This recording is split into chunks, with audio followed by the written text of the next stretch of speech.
Mark the Habibi. I'm the creator of Habibis, which is an art project on the blockchain. Okay, so I am an art school kid. I graduated art school in 2013, but I actually studied film. That was like my main passion.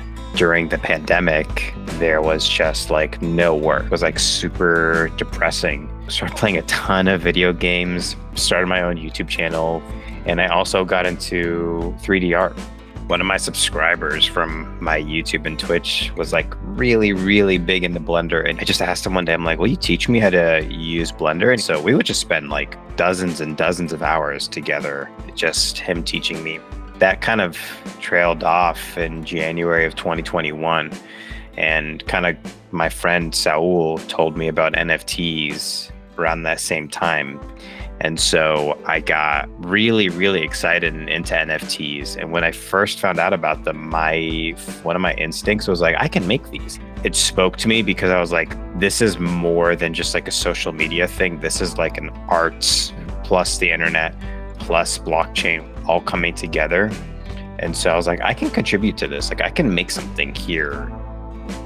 I kind of got the idea of making characters from hash masks, which was an older NFT project that I really loved and thought was super cool. So I was like, I want to make a character.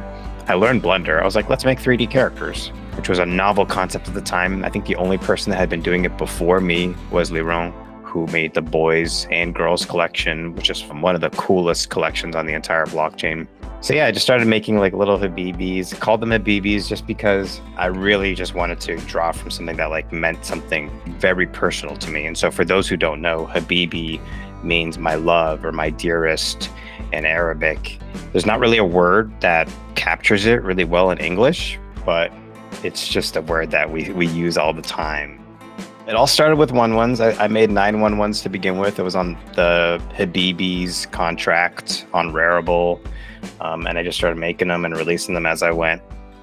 I eventually experimented with doing ERC 1155 tokens, which is like addition tokens. So groups of 10s and 20s.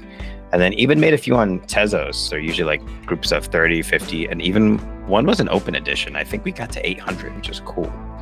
Made my first full-blown generative project last October with the help and development from Props. Always excited to partner with Mark the Habibi, one of my favorite artists in the space. We go way back. We had an opportunity in the fall to help him launch Generation Habibi in partnership with Fool. We implemented a custom design for the front-end UX. And the mint mechanic was really interesting and novel at the time, which was a Dutch auction. For every few minutes the sale was open, the price would actually decrease and folks could enter the community at a price that they felt most comfortable with. Made a very critical decision that came in handy of just deciding to create a project that was designed to expand over time. Instead of releasing all 10,000, 20,000 or whatever, 5,000 tokens at once, I just decided to start with 1,000 and see where it goes from there. And we designed the contract with Props to allow for new tokens to be added and new mint passes to be added as well. One of the cool parts is by holding a Generation Habibi avatar, you have the ability to vote on whether or not new generations are approved when they're released, and even the release mechanics of that. The challenge was, can I take the essence of a Habibi avatar and make it into a generative art platform? Like, can I take the character and be like, now generative art? And that's kind of what I'm attempting right now. People are enjoying it too. People seem to be excited and liking it. Thankfully, Generation 11 has been approved. So that's on the way. If you're just starting out with 3D art or NFTs in this market, make 1-1s. 1-1s are really fun. It's easy to make 1-1s. You can go on Rarible, you can go on OpenSea, you can go on Manifold Studio, upload a piece of art, and then mint it. Just know that just because you mint something doesn't mean that people will buy it.